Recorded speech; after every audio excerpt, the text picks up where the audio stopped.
Manifesto అధ్యక్ష. ఈ మేనిఫెస్టోలో page number 28 item number 14 TSRTC సిబ్బంది సంక్షేమం. ఆర్టీసీ కార్మికులను ప్రభుత్వ విలీన ప్రక్రియ పూర్తి చేసి 2 పీఆర్సీల బకాయిలను వెంటనే చెల్లిస్తాం. వెంటనే అంటే 8 నెలలు సమయం సరిపోదా అధ్యక్ష? నంబర్ 1. నంబర్ 2, వచ్చే పీఆర్సీ పరిధిలోకి టీఎస్ఆర్టీసీ కార్మికులను చేరుస్తాం.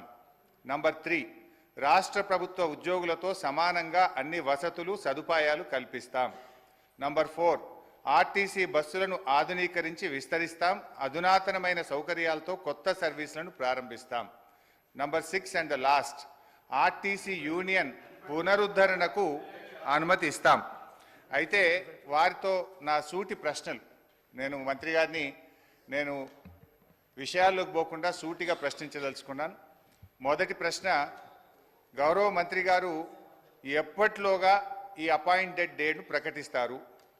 ఏ రోజు నుంచి ఆర్టీసీ ఉద్యోగులను ప్రభుత్వ ఉద్యోగులుగా గుర్తిస్తారు? పరిశీలనలో ఉంది, చూస్తాం చేస్తామని కాలయాపన చేయడం కాదు. ఒక ఖచ్చితమైన తేదీని ఈ సభ ద్వారా ఆర్టీసీ కార్మికులకు చెప్పాలని మీ ద్వారా గౌరవ మంత్రి గారిని కోరుతా ఉన్నా. క్వశ్చన్ నెంబర్ 2, యూనియన్ పునరుద్ధరణ చేస్తామని మీరు హామీ ఇచ్చారు. ఆ యూనియన్ పునరుద్ధరణ ఎప్పటిలోగా చేస్తారు?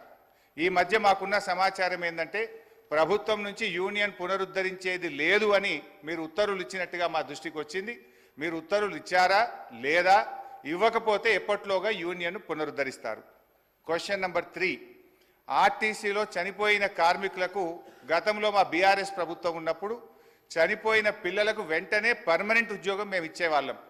కానీ మీ ప్రభుత్వం వచ్చిన తర్వాత ఆ పర్మనెంట్ ఉద్యోగం అనే నిబంధన తీసేసి బ్రెడ్ విన్నర్ స్కీమ్ అనే స్కీమ్ పెట్టి కన్సాలిడేటెడ్ పే కేవలం 15,000 రూపాయల జీతం ఇచ్చి 3 ఏళ్ళు మీరు 15,000 జీతానికి పనిచేస్తే అప్పుడు పర్మనెంట్ చేస్తామని చెప్పి ఇలా చనిపోయిన కార్మికులకు మీ ప్రభుత్వం అన్యాయం చేసిన మాట వాస్తవమా? ఇది ఎందుకు తెచ్చారు? గత ప్రభుత్వం లాగా చనిపోయిన కార్మికుల పిల్లలకు వెంటనే రెగ్యులర్ ఉద్యోగం ఇవ్వాలని అడుగుతా ఉన్నాను. నంబర్ 3. క్వశ్చన్ నంబర్ 4, గౌరవ ముఖ్యమంత్రి గారు మంత్రి గారు నెక్లెస్ రోడ్లో ఆర్టీసీ కొత్త బస్సులు, మా ప్రభుత్వం ఆర్డర్ ఇచ్చిన బస్సులు వస్తే జెండా ఊపినరు, చాలా సంతోషం. Government is a continuous process. అయితే ఆ జెండా ఊపిన సందర్భంగా కార్మికులకు ఒక 300 కోట్ల చెక్కు చూపించారు ముఖ్యమంత్రి గారు. ఇగో మీ కార్మికులకు పీఆర్సీ బకాయిల 300 కోట్ల చెక్కు విడుదల చేస్తున్నా అని ముఖ్యమంత్రి గారు బకాయిలు ఇస్తున్నామని చెక్కు చూపించారు. పాపం మా మంత్రి గారు ముఖ్యమంత్రి గారు వెళ్ళిపోయినాక కొన్ని డమ్మీ చెక్కులు, ఆ పెద్ద చెక్కులు కూడా కార్మికులకు ఇచ్చి ఫోటోలు కూడా దిగారు. ఇది ఏ రోజు ఇచ్చిందంటే ఫిబ్రవరి 10, 2024. ఇవాళ మనం ఉన్నాం జూలై నెలలో ఉన్నాం. ఇప్పుడు దాదాపు 5 నెలలైనా నెక్లెస్ రోడ్ నుంచి ఆ చెక్కు బస్ భవన్కు చేరలే. ఇంకా అది ఎప్పుడు చేరుతుంది, ఎప్పుడు ఇస్తారో దయచేసి చెప్పాలని కోరుతా ఉన్నా. క్వశ్చన్ నెంబర్ 5, మహాలక్ష్మి పథకం పెట్టారు, సంతోషం, వి అప్రిషియేట్. అయితే ఆ పథకానికి నెల బిల్లులు విడుదల చేయని మాట వాస్తవమా? మహాలక్ష్మి పథకం కింద రాష్ట్ర ప్రభుత్వం ఆర్టీసీకి ఇవ్వాల్సిన నిధులు ఎన్ని, ఇప్పటి వరకు ఇచ్చిన ఎన్ని, ఇవ్వకపోవడం వల్ల కార్మికుల యొక్క పిఎఫ్ మరియు సిసిఎస్ డబ్బులు మళ్లించి కార్మికులకు జీతాలు ఇచ్చిన మాట వాస్తవమా? ఆ నిధులు ఎప్పటిలోగా ఇస్తారో సూటిగా చెప్పాలి.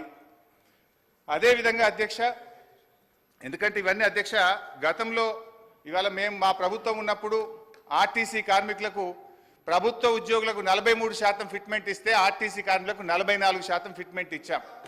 గత తెలుగుదేశం ప్రభుత్వంలో కార్మికులకు కేవలం బడ్జెట్లో 100 కోట్లు పెట్టారు. కాంగ్రెస్ ప్రభుత్వం 200 కోట్లు పెట్టింది.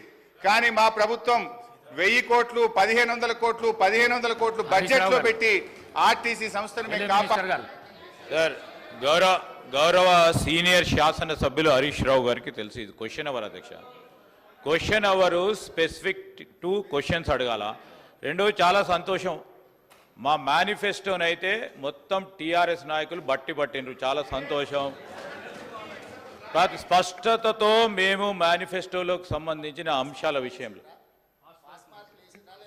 పాస్ మార్కులు పూర్తి స్థాయిలో మేము వేసినాము. ఈరోజు నేను కోరుతా ఉన్నా అధ్యక్ష, I request honourable members also through your chair. Sir, ఇప్పుడు స్పెసిఫిక్ క్వశ్చన్స్ వేస్తే ఆన్సర్ రావడానికి ఆస్కారం ఉంటుంది. వారు సీరియస్గా డిబేట్ మొదలుపెట్టిండ్రు అధ్యక్ష. 10 క్వశ్చన్స్ ఉన్నాయి, మీరు 11 o'clock వరకే సమయం ఇచ్చిండ్రు, 11 గంటల వరకే సమయం ఇచ్చిండ్రు. మీరు మంత్రులు కూడా మాట్లాడాల్సి ఉంటుంది కదా అధ్యక్ష. హరీష్ రావు గారు, మంత్రి గారు ఒక్క నిమిషం కంప్లీట్ చేయండి. సార్, నేను స్ట్రైట్ క్వశ్చన్లు వేసిన మంత్రి గారు తప్ప ఎక్కడ నేను ఆర్టీసీకి సంబంధం లేని విషయమో రాజకీయాల జోలికి పోలేదు. నేను స్ట్రైట్ అడుగుతున్నా. అదేవిధంగా అధ్యక్ష, ప్రభుత్వం మనము ఆర్టీసీలో దివ్యాంగులకు, విద్యార్థులకు, ప్రభుత్వ ఉద్యోగులకు, జర్నలిస్టులకు మనం రాయితీతో బస్ పాస్లు ఇస్తాం. ఈ ప్రభుత్వం వచ్చిన 8 నెలల్లో ఆ రాయితీలకు చెందిన డబ్బు ₹1 ఇవ్వని మాట వాస్తవమా? ఆ డబ్బు ఎంత, ఎప్పట్లోకి ఇస్తారు, ఇవ్వకపోవడానికి గల కారణాలు ఏమిటి? దెన్ లాస్ట్ క్వశ్చన్ అధ్యక్ష, మనకు కార్మికులకు సంబంధించి మోటార్ ట్రాన్స్పోర్ట్ యాక్ట్ ఉంటుంది. డ్రైవర్లు కానీ కండక్టర్లు కానీ 8 గంటల కంటే ఎక్కువ పని చేయకూడదని ఉంటుంది. ఇందులో మహిళా కండక్టర్లు కూడా ఉన్నారు.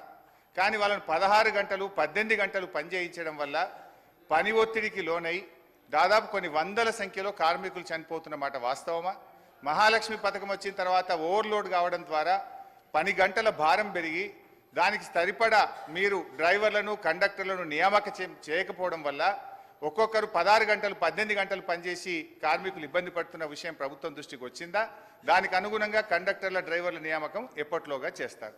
సో మళ్ళీ ఒకసారి ఫైనల్గా దయచేసి మేము ప్రభుత్వాన్ని రాజకీయాలకు పోకుండా వెంటనే ఆర్టీసీ ఉద్యోగులను ప్రభుత్వ ఉద్యోగులుగా గుర్తించే ప్రక్రియ ఏర్పాటు చేయాలని, దాని స్పెసిఫిక్ డేట్ ఇచ్చి ఈ రాష్ట్రంలో ఎంతో ఆశలతో ఎదురు చూస్తున్న ఆర్టీసీ ఉద్యోగులకు ఈ సభ ద్వారా తీపి కబురు అందించాలని మీ ద్వారా ముఖ్యమంత్రి గారిని, మంత్రి గారిని కోరుతున్నా. శ్రీ వేముల ప్రశాంత్ రెడ్డి గారు.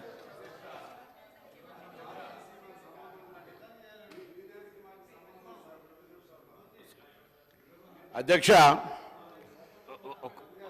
దయ్యాలు వేదాలు వల్లించినట్టుగా 10 సంవత్సరాలుగా ఆర్టీసీని చంపి ఆర్టీసీ ఉంటుందా పోతుందా తీసేస్తామనేటువంటి పరిస్థితులల్లో ఒక ఎగ్జిక్యూటివ్ డైరెక్టర్ రిటైర్ అయిన ఎండీగా పెట్టి ఆర్టీసీకి జవాబు చెప్తున్నా మీరు జవాబు చెప్తా ఉన్నా. ఇలా 10 సంవత్సరాలుగా ఎప్పుడైతే మనం కమిటీ కాలేమో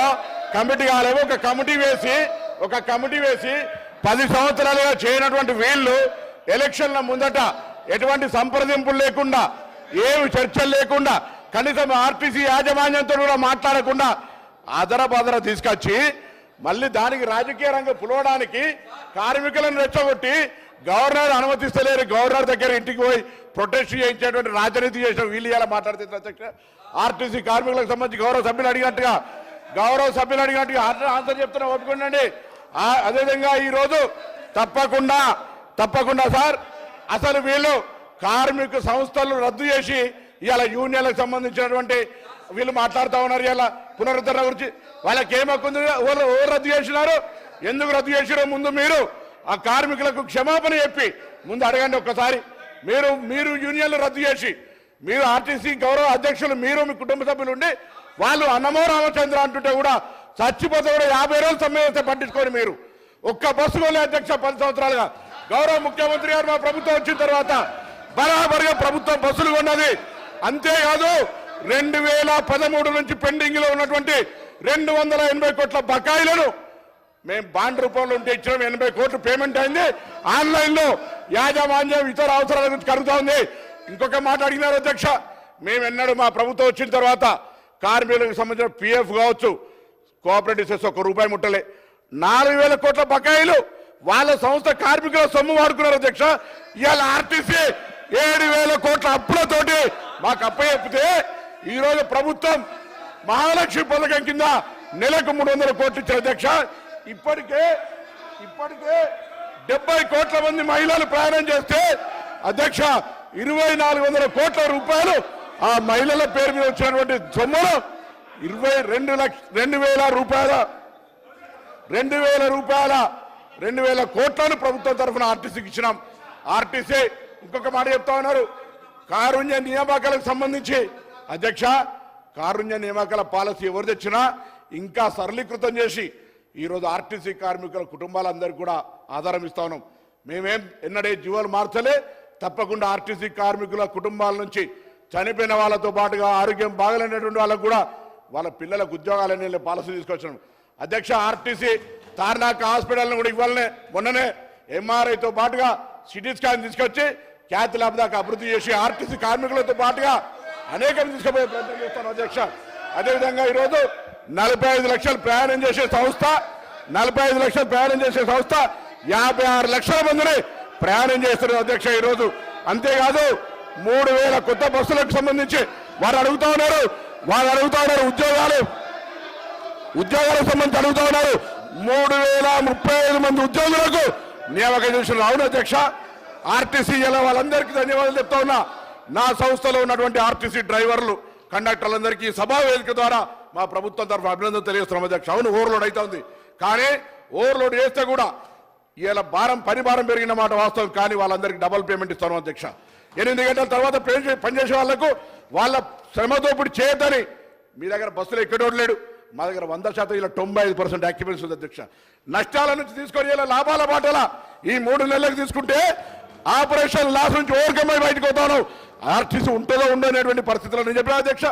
ఒక ఎగ్జిక్యూటివ్ డైరెక్టర్ ఈ సందర్భంలో చెప్పాలి వాళ్ళ బంధు ఎగ్జిక్యూటివ్ రిటైర్డ్ డైరెక్టర్ ఎండీగా పెట్టి సంస్థ నడిపిన అధ్యక్ష. 50 రోజులు సమ్మె చేస్తే పట్టించుకోలేదు అధ్యక్ష. వీళ్ళు ఎలా కమిటీ కాకపోవడంతో ఒక కమిటీ వేసి ఇక దోపిడీ ఎలక్షన్లు అమ్ముకుంటే 50,000 ఆర్టీసీ కుటుంబాలు వ్యతిరేకిస్తున్నాయి, మనం గెలవలేం కావచ్చు అనేటువంటి ఆలోచనతోటి ఆర్టీసీ కార్మికులకు ఒక ఈ భూతత్వం రేటు చూపెట్టిన అధ్యక్ష. అయినా వాళ్ళు ఇవాళ ఈ ప్రభుత్వాన్ని ఆశీర్వదించారు కాబట్టి మీరు పెండింగ్ లో ఉన్నటువంటి 2017 నుంచి 21 పిఆర్సీ ఇచ్చిన 21%, వాటితో పాటుగా 2013 నుంచి ఉన్నటువంటి బకాయిలు ఎవరిచ్చిన అధ్యక్ష బకాయిలు 280 కోట్లు శాంక్షన్ చేసాం. అవును, పంపిణీలో జాప్యం జరుగుతుండొచ్చు, తప్పకుండా ఈ వేదిక ద్వారా ఈ సభ ద్వారా ఇప్పటికే ప్రభుత్వం 80 కోట్లు ఇచ్చింది, మిగతా కూడా ఇస్తామనే మాట మనం చేస్తా ఉన్నాం. అదేవిధంగా ఈరోజు వాళ్ళు ఏదైతే ఆదరాబాదర అధ్యక్ష డేటు 15వ తారీఖు 29వ తేదీ నాడు వీళ్ళు క్యాబినెట్ చేసి దాని తర్వాత 10 తారీఖున నోటిఫికేషన్ వచ్చింది అధ్యక్ష. వీళ్ళు దీని గురించి మాట్లాడతారు, ముసలి కన్నీరు కాలుస్తారు. నిజంగా ఆర్టీసీ కార్మికులకు ముందు చిత్తశుద్ధి ఉంటే 10 సంవత్సరాలుగా ఆర్టీసీని ఎందుకు చంపే ప్రయత్నం చేశారు? ఆర్టీసీని మొత్తంగా ఆస్తులను వాళ్ళ సంస్థలో ఉన్నటువంటి వాళ్ళ పార్టీ నాయకులకు అప్పనంగా అప్పచెప్పినటువంటి పరిస్థితి కాదు అధ్యక్ష. ఇలా తక్కువ ధరలకు అప్పచెప్పి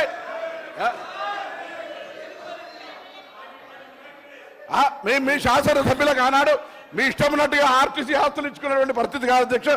ఈ రోజు ఇటువంటి పరిస్థితులలో గౌరవ సభ్యులు ఆనాడు ఆర్టీసీల సంక్షేమానికి కృషి చేస్తా అని పాపం ఆయన మాట ముఖ్యమంత్రి గారు వినకపోతే ఇటు ఆర్టీసీ కార్మికుల ఒత్తిడి అటు పెట్టి ఆఖరి సంఘాలనే బద్దు చేసినటువంటి వీళ్ళు మాట్లాడితే ఎట్లా అధ్యక్ష? అందుకే తప్పకుండా మా ప్రభుత్వానికి ఆర్టీసీ సంక్షేమం, ప్రజల రవాణా సౌకర్యం, ఆ విధంగా కార్మికుల సంక్షేమం మా బాధ్యత. మేము ఈ 3 అంశాలను స్ఫూర్తిగా తీసుకొని ఎక్కడ కూడా ఆర్టీసీకి అన్యాయం జరగకుండా కార్మికులకు సంబంధించి తప్పకుండా భవిష్యత్తులో అన్ని రకాల చర్యలు తీసుకుంటామనేటువంటి మాట మనం చేస్తూ ఈరోజు ఆర్టీసీకి సంబంధించి మాట్లాడే నైతిక హక్కు కూడా టీఆర్ఎస్ పార్టీ శాసనసభ్యులకు, అందులో హరీష్ రావు గారు ఆర్థిక శాఖ మంత్రిగా 5 ఏళ్ళు ఉన్నాడు, ఆర్టీసీకి ఏ విధంగా సహకారం చేస్తున్నారు. కానీ బడ్జెట్లో 1500 కోట్లు పెడతారు, 400 కోట్లు కూడా ఇవ్వనటువంటి లెక్క మొత్తంగా వారికి నేను లిఖితపూర్వకంగా మీ ద్వారా పంపిస్తా అధ్యక్ష. వీళ్ళు మాట్లాడితే ఎట్లా అధ్యక్ష? ఇవాళ మేము 2400 కోట్లు మహాలక్ష్మి కింద ఇచ్చినటువంటి సొమ్ములో దాదాపు 2000 కోట్ల రూపాయలు ఇప్పటికే ఆర్టీసీకి ఇచ్చినాం. 280 కోట్ల బాండ్ రూపంలో 80 కోట్లు ఇచ్చినాం. 21% పిఆర్సీ 35 కోట్ల అదనం భారం పడుతున్నా ఇలా ఆర్టీసీ మేము నిర్ణయం తీసుకున్నాం. భవిష్యత్తులో అన్ని రకాల ఆర్టీసీ సంక్షేమానికి సంబంధించి నిర్ణయాలు తీసుకున్నాం అధ్యక్ష. ఒకసారి వాళ్ళు అడగండి, ఇవన్నీ మాట్లాడిన వాళ్ళు వాళ్ళ ఆర్మూరు ఎమ్మెల్యే జీవన్ రెడ్డి గారు, వాళ్ళ ఆనాడు ఉన్నటువంటి ఎంపీ, లేదా ఇంకొక గతంలో ఉన్నటువంటి ఎంపీ, ఇవన్నీ తీసుకున్న ఆస్తులు ఆనాడు మీకేమనిపించలేదు అధ్యక్ష? ఆర్టీసీ సంక్షేమం ఆనాడు కనవలేదా? నేను అన్నిటికంటే ఒక ప్రశ్న అడుగుతా ఉన్నాను వీళ్ళను. అసలు ఆర్టీసీ లాంటి సంస్థకు ఇవాళ ఒక రిటైర్డ్ ఈడీని ఎందుకు ఎండీ పెట్టినారో చెప్పమని అడుగుతూ తప్పకుండా మరొకసారి ప్రభుత్వం పక్షాన మీ ద్వారా సభందరికి కూడా సమస్త ఆర్టీసీ కార్మికులు చెప్తాను, తప్పకుండా ప్రభుత్వం ఈ అంశం పరిశీలన ఉంది. వాళ్ళు కమిటీ కాక ఒక కమిటీ చేసి జాప్యం చేసి ఉండొచ్చు. మేము దాని మీద చర్చల ప్రక్రియ ఇతరతర కార్యక్రమాలు తీసుకుంటా ఉన్నాం. తప్పకుండా దానికి సంబంధించి ఆర్టీసీ కార్మికులకు ఎక్కడ కూడా ఇబ్బంది లేకుండా ఉండే విధంగా చర్యలు తీసుకుంటామనే మాట సందర్భంగా మనం చేస్తా ఉన్నాం.